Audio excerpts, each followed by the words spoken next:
Bienvenidos a una sesión más de la materia Metodología de la Investigación.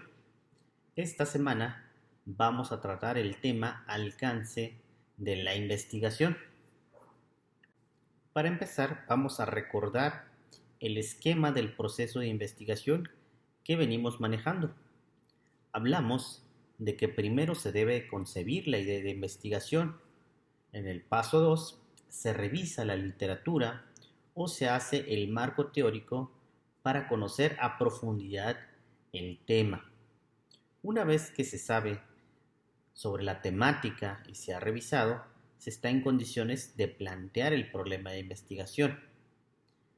En esta semana, como decía, vamos a definir el alcance que tendrá la investigación antes de proceder con los siguientes pasos. Muy bien, este será el contenido que vamos a tratar en la sesión. Vamos a ver algunos criterios de clasificación de la investigación. Nosotros nos centraremos en los dos primeros criterios, mismos que vamos a ampliar un poquito más. Es decir, nos centraremos en el criterio alcance que tiene la investigación. De acuerdo con este criterio, las investigaciones se pueden clasificar en exploratoria, descriptiva, correlacional y explicativa. También existe el criterio por la naturaleza de los hallazgos. Con base en este criterio, se pueden tener investigaciones de tipo pura o básica e investigaciones aplicadas o tecnológicas. También existen otros criterios como las herramientas utilizadas en el proceso de investigación. De acuerdo con este criterio tenemos investigaciones de tipo cuantitativa y de tipo cualitativa, mismas que ya hemos tratado en su momento. Asimismo, existe un criterio que se debe a las características del objeto de estudio. En este caso, se pueden tener investigaciones de tipo experimental, cuando se manipulan variables y se pretende explicar causa y efecto de los fenómenos. Y también existen investigaciones de tipo no experimental, investigaciones en las cuales no se manipulan variables, pueden ser de tipo documental, por ejemplo, o simplemente de tipo descriptivo.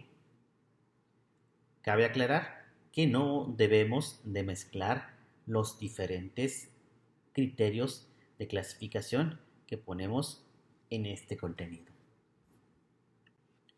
Entrando en materia, vamos a comenzar con la descripción de la investigación científica pura. Este tipo de investigación tiene la finalidad de ampliar y profundizar el conocimiento de la realidad. Esto es, este tipo de investigaciones no buscan una aplicación a corto o a mediano plazo, simplemente buscan generar el conocimiento por si en algún momento es útil a las otras áreas de la ciencia. En cambio, la investigación científica aplicada o tecnológica se propone transformar ese conocimiento puro que se ha generado en la investigación básica en conocimiento utilizable, es decir, en tecnología o conocimiento que pueda ser útil a la sociedad. Veamos un breve ejemplo de cómo se pasa de investigación científica básica a investigación científica aplicada. Recordemos el proyecto Genoma Humano, que inició como una investigación básica, en el cual se buscaba secuenciar los genes humanos. Este proyecto terminó, recordemos, en el 2003. Y la aplicación de esta investigación básica generalmente va encaminado hacia la biomedicina o al diagnóstico de enfermedades. Esto es, la investigación científica aplicada está buscando el uso de la investigación básica que se generó en el proyecto Genoma Humano. De esta manera, hemos terminado con la explicación de los tipos de investigación por el criterio, naturaleza de los hallazgos, es decir, la investigación científica básica y la investigación científica aplicada. Ahora vamos con el criterio alcances de la investigación. En este caso, vamos a comenzar con la investigación exploratoria. Los estudios exploratorios se realizan cuando el objetivo es examinar un tema o problema de investigación poco estudiado, del cual se tiene muchas dudas o no se ha abordado antes. Dicho en otras palabras, cuando la revisión de literatura reveló que tan solo hay guías no investigadas e ideas vagamente relacionadas con el problema de estudio, o bien si deseamos indagar sobre temas y áreas desde nuevas perspectivas. ¿Cómo qué tipo de investigaciones entran en este campo del estudio exploratorio? Bueno, pudiera ser una enfermedad de reciente aparición, una catástrofe ocurrida en un lugar donde nunca había sucedido algún desastre, inquietudes planteadas a partir del desciframiento del código genético humano y la clonación de seres vivos, una nueva propiedad observada en los hoyos negros, por ejemplo, eh, y así pudieran haber más temas en los cuales existe escaso acervo de conocimientos, aunque también se puede emprender un estudio exploratorio cuando el objetivo es evaluar instrumentos, diseños, técnicas o pruebas. Es decir, cuando alguien ha descubierto una nueva técnica, un nuevo diseño, y antes de que se haga el uso extensivo, se hace una validación. Entonces, a esto se le llama también un estudio exploratorio. Vamos a leer este ejemplo de estudio exploratorio. Dice así: a la fecha en Colombia no hay reportes de la presencia de vegomovirus infectando ají, por lo que el objetivo de esta investigación fue identificar la presencia de virus de este género en ají empleando estrategias moleculares. Se colectaron 197 muestras de ají en 10 municipios del Valle de Cauca, se extrajo el DNA genómico total vegetal y mediante PCR se detectó la presencia de vegomovirus. Estos análisis estarían indicando que este vegomovirus aislado de ají podría ser una nueva especie.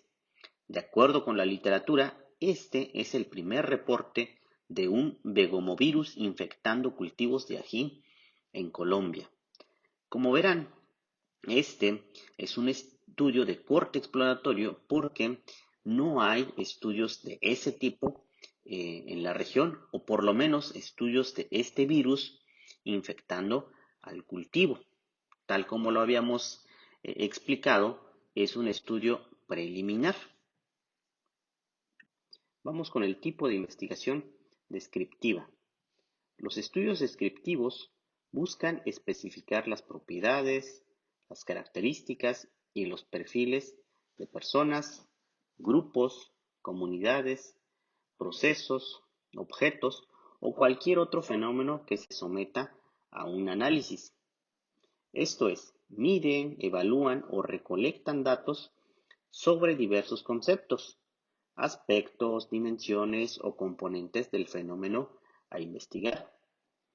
En un estudio descriptivo se seleccionan una serie de variables, como hemos venido mencionando, para así describir lo que se va a investigar. Los estudios descriptivos únicamente pretenden medir o recoger información de manera independiente o conjunta sobre las variables a las que se refieren. Esto es, su objetivo no es indicar cómo se relacionan las variables medidas, sino solo la descripción. De esta manera, podríamos decir que el objetivo de la investigación descriptiva es mostrar con precisión los ángulos o dimensiones de un fenómeno, suceso, comunidad, contexto o situación. Algunas áreas de aplicación de los estudios descriptivos podrían ser estudios de corte de taxonomías, diagnósticos. Aquí podrían ser diagnósticos de productores, diagnósticos de cultivos. También podrían ser análisis de poblaciones de fauna silvestre, poblaciones tal vez de flora, incluso poblaciones humanas.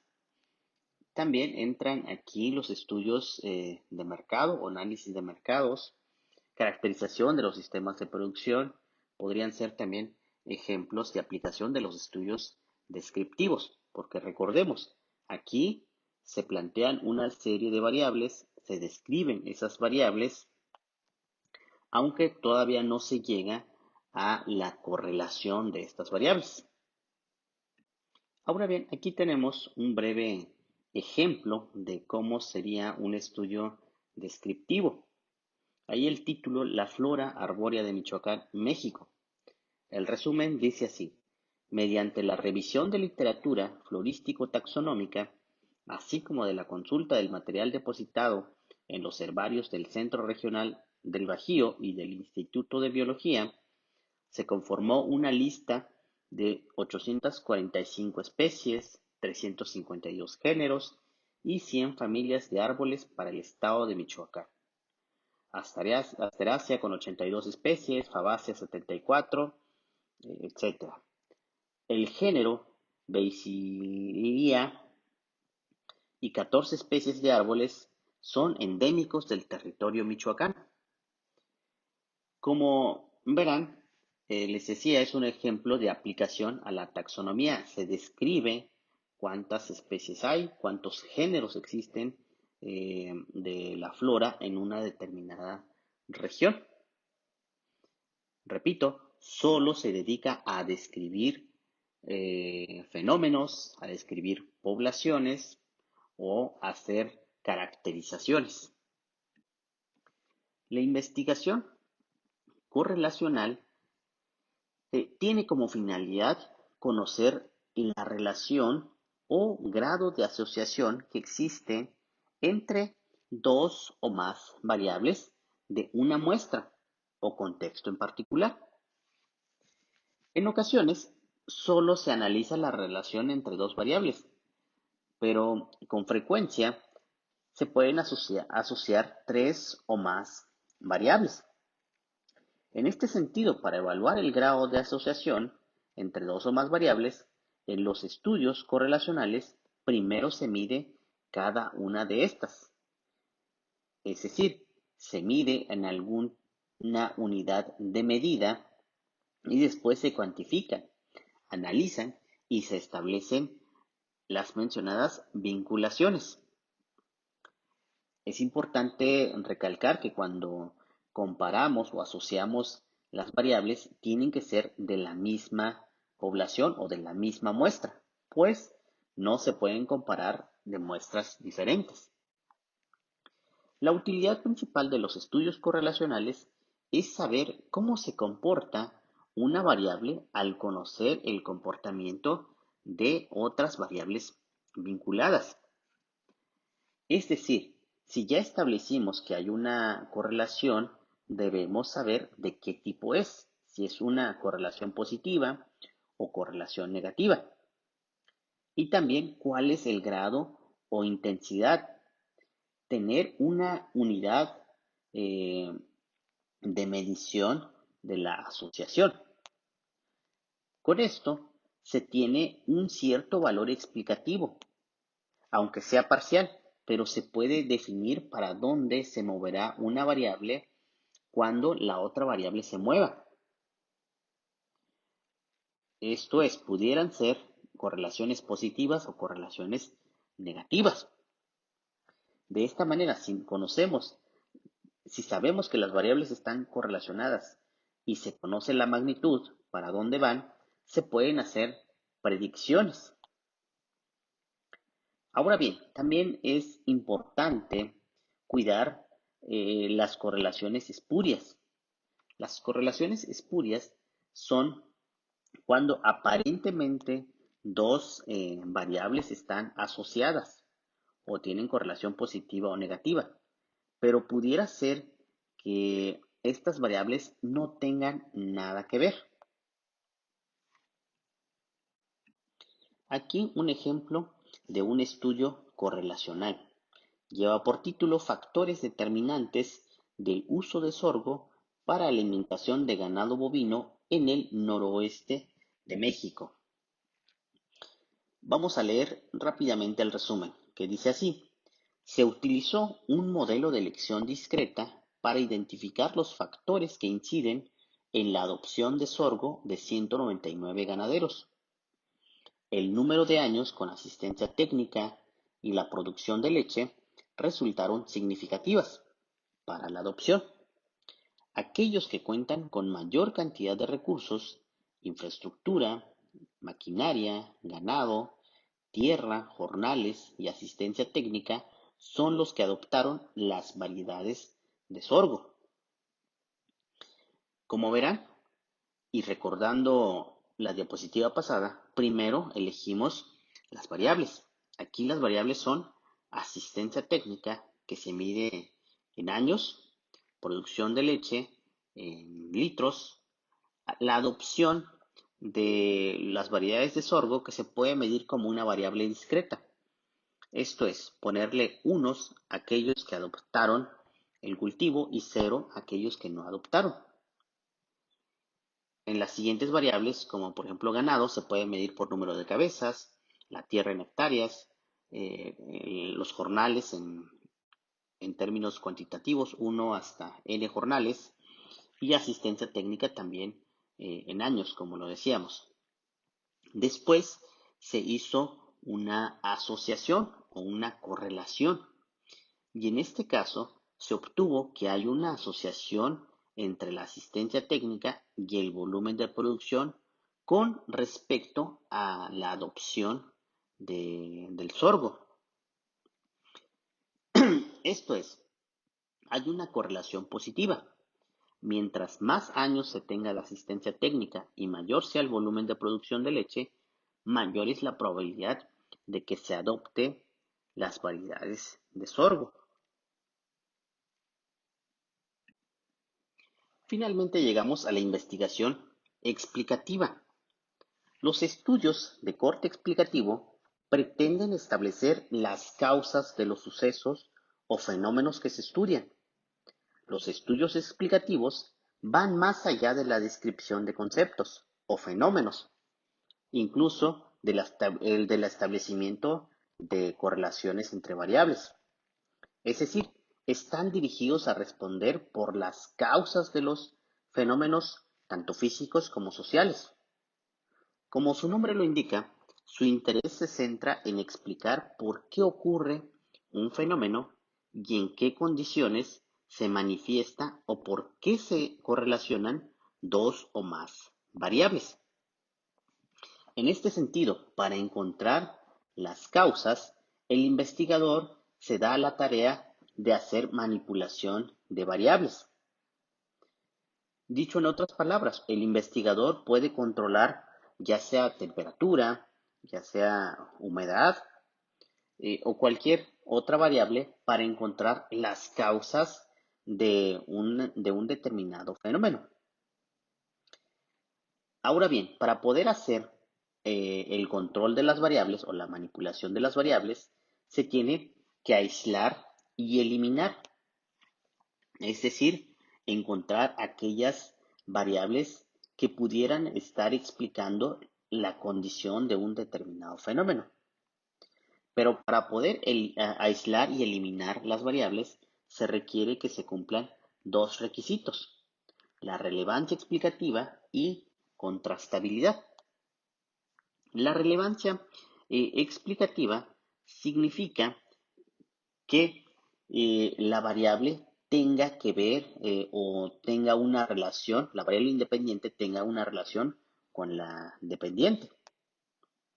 Por ejemplo, si yo quiero evaluar la ganancia de peso de un animal, obviamente la variable que voy a controlar sería la cantidad de alimento, tal vez. Y esto significa que tenga una relevancia. Y también otra característica que debe de tener es la contrastabilidad. Esto quiere decir que pueda medir de forma empírica, que pueda observarlo y medirlo en la realidad. Ahora les presento un ejemplo de una investigación explicativa. Lleva por título Pasta de higuerilla desintoxicada en dietas para pollos engorda. El resumen dice así. Se evaluó la efectividad de 3 métodos de desintoxicación e inclusión de la higuerilla en dietas para pollos engorda. Se evaluaron 5 tratamientos. Dieta testigo a base de maíz y pasta de soya, pasta de higuerilla sin desintoxicar, pasta de higuerilla tratada con autoclave, pasta de higuerilla tratada con el método químico y pasta de higuerilla tratada con autoclave y método químico. Las variables evaluadas fueron consumo de alimento, conversión alimenticia, ganancia de peso, rendimiento en canal, rendimiento de pechuga y rendimiento de pierna con muslo. Aquí nuevamente identifiquemos las variables independientes y las dependientes. Aquí las variables independientes serían las diferentes dietas que se le dieron a los pollos. Y las variables dependientes serían el consumo de alimento, la conversión alimenticia, ganancia de peso, rendimiento en canal. Esto es, se busca explicar qué es lo que generó, por ejemplo, el rendimiento en canal. Si un mayor rendimiento de canal fue debido a la pasta de higuerilla sin desintoxicar, por ejemplo, o la pasta de higuerilla tratada con autoclave. Aquí, repito, es explicar por qué pasa un fenómeno, buscar las causas de que pase eso. En este caso, buscar por qué aumentó o disminuyó tal vez el consumo de alimento, a qué variable se le asocia el incremento o disminución del consumo de alimento. Y es lo que podemos observar en este tipo de investigaciones explicativas. A manera de resumen, tenemos esta pirámide que nos muestra que en la parte baja se encuentran los estudios exploratorios, aquellos estudios que examinan un tema poco estudiado o novedoso. El que se encuentre en la parte baja no quiere decir que sea o que tenga una calidad más baja, sino más bien se parte de ahí para avanzar en los siguientes alcances. En este sentido seguiría el descriptivo, que describe fenómenos o caracteriza los fenómenos. Busca analizar las diferentes variables. Después del estudio descriptivo siguen los estudios correlacionales. Una vez que se han descrito las variables, se correlaciona y se encuentra el grado de asociación entre estas variables. Finalmente, la investigación explicativa va más allá para encontrar las causas y los efectos de los fenómenos. Finalmente, vale la pregunta, ¿cuál es mejor? ¿Cuál de los 4 alcances es mejor? Bueno, ningún alcance es mejor que el otro. De hecho, una investigación puede tener los 4 al mismo tiempo. Puede empezar siendo un exploratorio y terminar siendo de alcance explicativo. Sería lo ideal, aunque algunos estudios también se quedan a nivel exploratorio, a nivel descriptivo o correlacional. Pero, reitero, ningún alcance es mejor que el otro. Pueden ser complementarios. De esta manera, terminamos con esta sesión y les agradezco por su asistencia, por su atención y nos vemos la próxima semana.